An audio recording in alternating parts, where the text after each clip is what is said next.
my digital pathology trailblazers. We are going to be discussing this paper.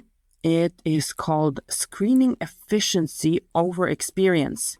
Efficiency over experience, rapid target detection in a low-power field as modifiable cognitive biomarker for diagnostic accuracy in digital pathology. How do you feel about it? Screening efficiency over experience. I'm like, really? But apparently, yes. So this was published in Cancer Cytopathology this year in May, actually. And the authors Naoya Abe, Yuraki Nishimura, Kazuya Yashamita et al., they described a very interesting phenomenon. And I love this cognitive biomarker term as well. I've never heard that. Cognitive biomarker that you can modify. And this is very, very interesting. So what happens? What's happening here? The definition of experience of expertise is changing, because it used to be, okay, the more you practice, the longer you are active in your profession, the more experience you have and the better you are, right? So this is about cytology. We're talking about cytotechnologies. So the old era, they described as the manual endurance.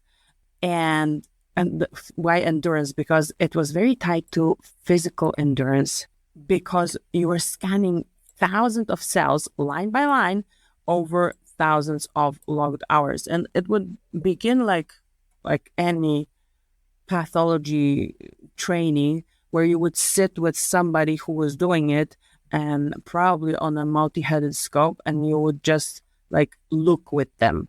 And then they would say, oh, malignant, benign, or whatever diagnostic criteria they would use in this particular case.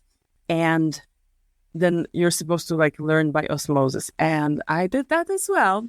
Let me know if you did that, because it was kind of a, I don't know, steep learning curve is kind of like when you learn a lot at the same time. To me, it was like, where is the curve? I'm looking, I'm visually familiar with this, but I don't really know what to do with this and what makes this person sitting next to me decide one way or another. And then at some point I started reading up and additionally educating myself. So the new era is a high-speed verification. So what's happening is an AI algorithm is flagging regions of interest and breaking the so-called 10,000-hour rule. What is this rule? This rule is that, to master something, you need to do it for 10,000 hours. And then, people calculate, okay, how many days is that? If we had a 10-day hour of doing something, that would be 1,000 days, right? Obviously. If you just do it for 1 hour a day, less days. But there is a different story now, because you have AI flagging you things. So the modern lab demands rapid, hyper-accurate human verification of machine-flagged anomalies, which is a difficult skill. Don't get deceived that, now it's going to show you and you have to verify. There is a lot at play here from different areas. And what I'm thinking about confirmation bias, about fatigue, about different things, right? That are more associated with a software giving you a potential answer and you having to decide. So that's a challenge as well, but that's a new challenge. It's not you're going to have to sit and do it for so many hours. Now you're going to have it shown and you have to decide. So this part that I was mentioning, I had to read up, that's going to be crucial. But here's what they claim in this paper. They are basically challenging the dogma of time. So the dogma of this on-the-job training that assumes that competence accumulates linearly with years worked. So their university tested this hypothesis by measuring something called tacit knowledge, which is the subconscious expertise professionals cannot easily verbalize. So they worked with 100 board-certified professionals who had 1 to 40 years of experience. And what they did in this paper, they were tracking their eyes. So it was not like, oh, tell me, I don't know, whatever methods you use, but they were basically doing eye tracking and tracing where these people were looking on the screen, where exactly. So it's like if you would compare it, it's so funny that, compare a human to an algorithm, to a transformer, or then it would be like the attention mechanism. Where does their attention stop for a second, right? So I don't know. Let me know what you think about this eye tracking. I'm always like, oh my goodness, not only can they track my mouse, now they can track my eyes. So I'm very trackable, but I guess we all are. We just are not aware of that. So as we already stated at the beginning, time does not guarantee accuracy. So when you look at this chart, at the bottom of the chart, you have years of experience. So that will be 40 years. And here is the accuracy, 100% accuracy. That's not going to be ever achieved. And let's just look like where the highest points are here. And this, yeah, so basically you have here high, just like, let's just take the highest. And this would be, I don't know, 8 years, then 20 years, 30 years. So it's not that like it goes, everything clusters here. Nothing clusters here. There's nothing there. So research found no significant linear correlation between years of experience and diagnostic accuracy, which is crazy, I think, because it's always like, oh, they have so much experience, they must be so much better. But I mean, no. And it's not that like I want to give a specific example that, oh, if you do one specific thing for 30 years, it doesn't mean that you have done many different things, like one specific diagnosis, one specific type of practice or whatever. It doesn't even have to do with that. They discovered uncovered that 3-year novices performed just as accurately as 35 years veteran. So basically, like this is their Pearson's coefficient between accuracy and years of experience, and it was 0.189, which in statistics means it's flat. It looks kind of flat as well. So, well, what then does make the difference, right? And also, there was something they stated. I don't want to overuse the word discovered, but notice that there was something called experience-based caution, and that was not accuracy. So what does that mean? And they couldn't know it from the eye tracking data. It revealed that years of experience correlated with defensive medicine. Interesting term as well. Because veterans, those who were active in the profession of cytotechnologists for over 5 years, they spent significantly more time reviewing sample information. So here's like the patient info on the slide, and this is what they were looking at. How do you know? Well, from the eye tracking data, right? So you can see where, so let's say this is the slide, and here's all the peripheral information. This is what they were looking at. And, well, it didn't help them. The staring longer at patient history did not improve their ability to identify malignant cells on the screen. So, yeah, because it has nothing to do with malignant cells on the screen. But I can so relate to that because I know that at the beginning it was like, oh, slide was the main thing to focus on. And will I even recognize things in the slide? And I would like go straight to the slide. Now, when I review my studies, I review all the information available, which also is the best practice, right? It's not that you should like leave this information out, but they just had this observation that, okay, the more you practice, the more you looked at this information, but it didn't help you with your diagnosis. So what was the predictor of accuracy? The sole predictor of high accuracy it was something else. It was so-called low power field efficiency. So they used multivariate analysis to strip away noise variables, and the researchers found only one predictor of high diagnostic accuracy, and this predictor was over 83%. This is crazy.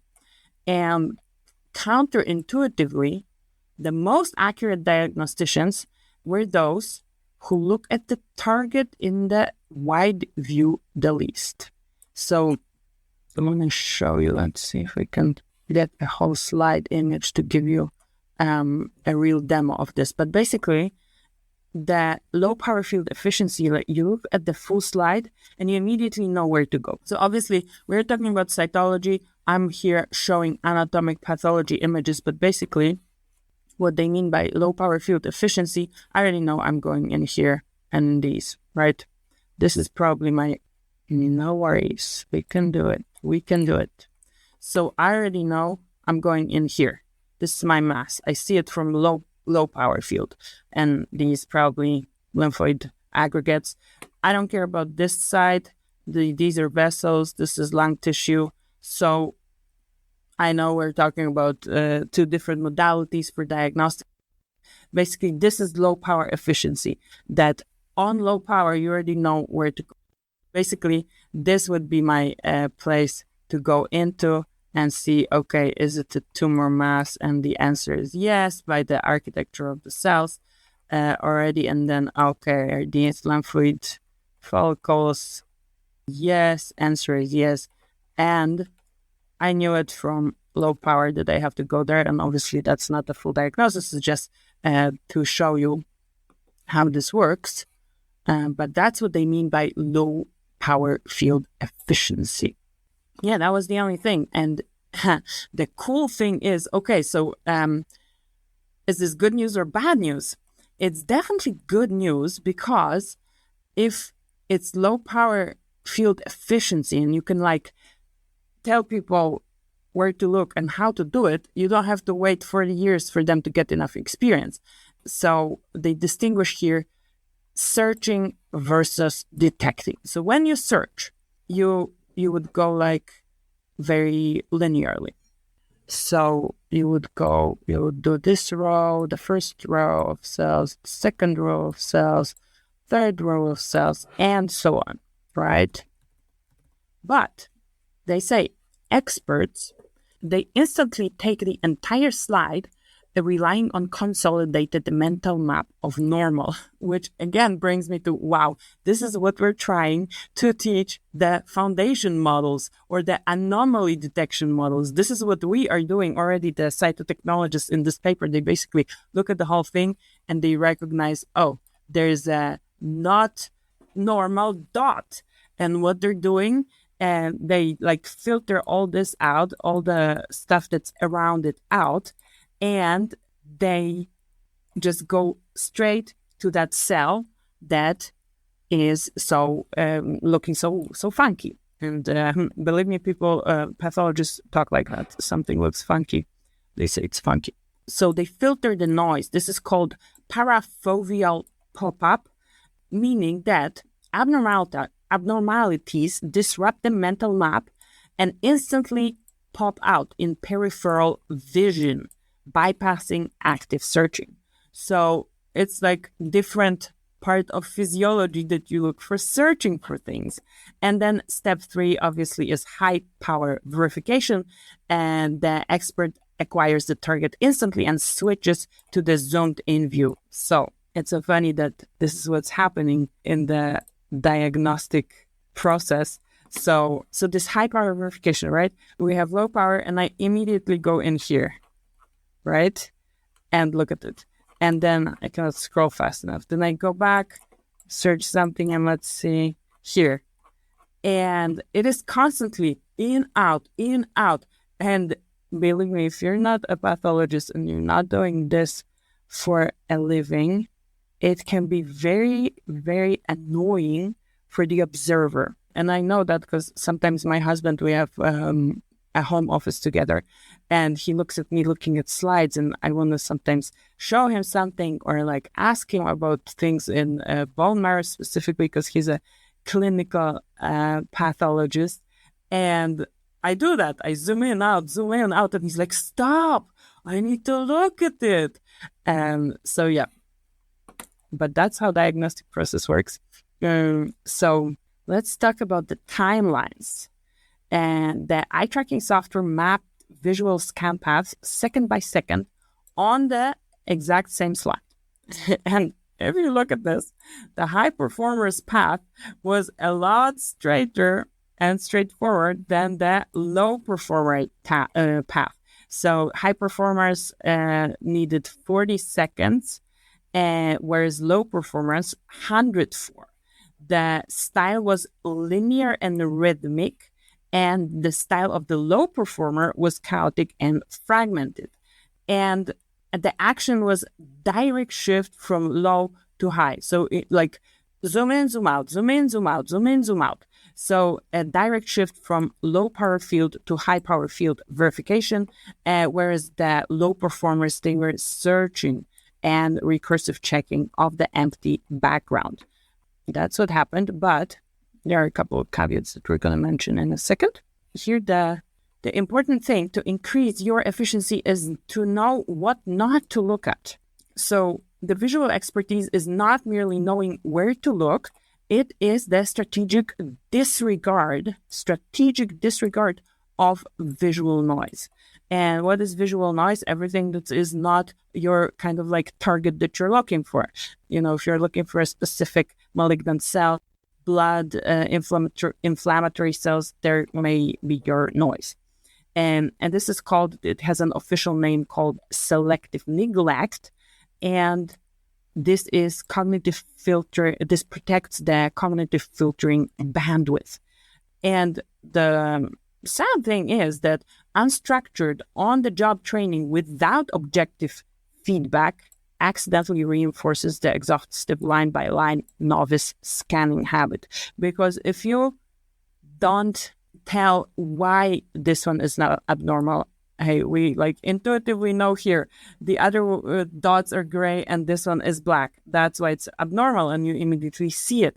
But the cytopathological features are a lot more subtle. So then the training would be, okay, I went in here because these are the features. So that was my, like, okay, when I read up on it and studied normal histology and studied the abnormal, you do need to know normal to disregard it. So that's also a requirement. So the $1 million question, or I don't know how many dollar question, but education and healthcare education, there are areas hopefully of significant investment is, can cognitive efficiency be taught? If 40 years of unstructured experience won't guarantee pop-out detection, can it be artificially manufactured? And the answer is yes. And it took these researchers 3 months. Can you imagine? Well, they enrolled 28 students in an intensive 3 months cytotechnology training program. And they evaluated via matched set 30 diagnostic images before and after the program. So before you ever trained, you have a set of images, and after you trained. And the goal was to measure objective visual search skill acquisition over a compressed timeline. That is amazing. 3 months. And they did validate the rapid skill acquisition. So the time to first fixation on targets decreased substantially. So basically, they faster spotted everything. And the time to first fixation on normal, non-diagnostic cells increased. So strategic disregard. So they increased spotting these cells faster, and they increased the disregard of background. So the students gained both skills. What is the abnormal and what is the normal, measured by, okay, faster spotting abnormal and disregarding the normal. So students actively learned to ignore the background, acquiring expert level selective attention in just 3 months. This is huge. This is huge, my friends. This is huge, trailblazers. Like, just by teaching differently, because you know what's relevant, you can decrease this to 3 months. This is amazing. So they became verifiers and not searchers. In digital pathology, there's a whole area of science. It's the computer user interface science. It's a science, like how the user interfaces in computer and how people interact with computers. So digital pathology is kind of belongs to that area now, because it relies on human computer collaboration, and now AI now handles the exhaustive searching. And the future diagnostic bottleneck is the human's ability to rapidly and accurately verify AI suggestions, which is a different skill, right? And labs employing professionals stuck in a serial search mindset will suffer massive workflow drag. So they're not saying that the people who did it for 40 years, they were still doing the serial search field by field by field by field. But what they're saying is this is how you start. And if you can compress it, eliminate it and look in a different way, that's fantastic. So AI is going to do the exhaustive search for you. And then human diagnostician will do the rapid verification. And we have an optimized lab output because of that. But there are boundaries, there are limitations. The study utilized static images rather than dynamic whole slide imaging. So what I showed you on Path Presenter was dynamic. Here they used static images. What they say about that is actually it is a limitation, but it isn't, because when you look at a certain field of view in a whole slide image, you have it as a static image while you're looking at it. So that's what they say, that even when navigating dynamically, zooming in and out, human feature extraction still relies on static field of view interpretation. So the cognitive mechanics of pop-out detection operate independently of specific slide preparation. So a conventional slide with smears or liquid-based. Also now, at least for hematopathology, which is also cell-based instead of tissue-based, you get a bunch of fields of view. So it's you don't have to look through a slide, but you have rows of cells shown to you. So basically, that's another skill to acquire, which gladly can be acquired in short period of time. So also that makes me happy, because I'm okay, that means you can learn working in this new way fast. It's not that you now have to have a decade of experience in digital pathology to start working in digital pathology. No, this is physiology, new way of interacting with the machine, and you're good. In this study, they showed 3 months and you have expert level performance. So the question that they're asking in this publication is, what about the future of certification? Well, now cumulative time-based training is becoming obsolete for digital diagnostics. And the low-power field efficiency is a quantifiable, modifiable cognitive biomarker. And here I want to emphasize this modifiable, and that means you can teach it. So how long until professional medical boards, require objective gaze efficiency scores to prove readiness for the digital lab? And that's both makes me happy and scares me, that they're going to be actually making sure I'm looking at the right places. Makes sense, but still it's feels kind of invasive into the way I work. So yeah, my trailblazers. And if you don't have the book yet, get the book. The book is on the Digital Pathology Place website. You can get it there immediately.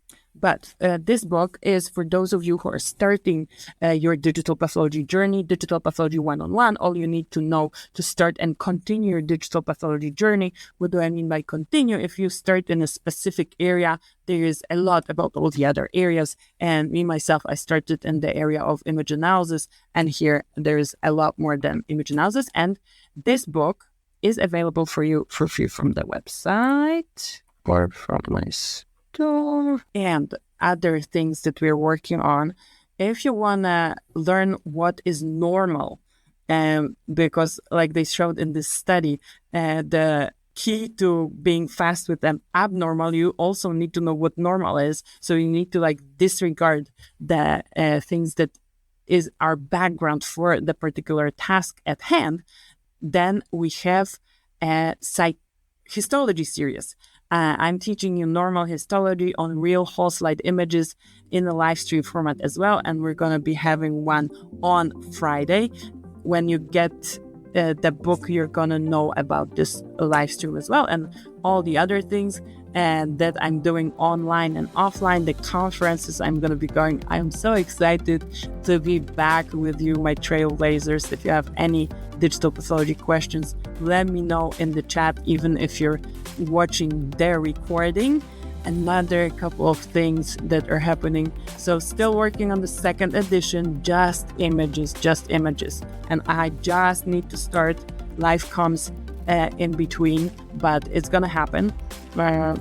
And another thing I am thinking of is, I already kind of started working on it, is reviving the Digital Pathology Club, which is a membership where we dive deep into publications, when there are courses to take you from zero to digital pathology.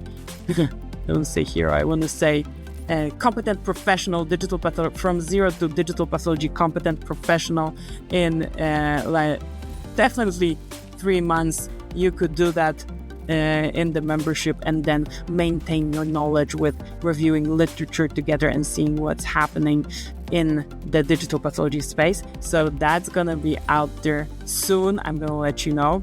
And other than that, thank you so much for joining. As always, I appreciate every single digital pathology trailblazer, and I talk to you in the next episode.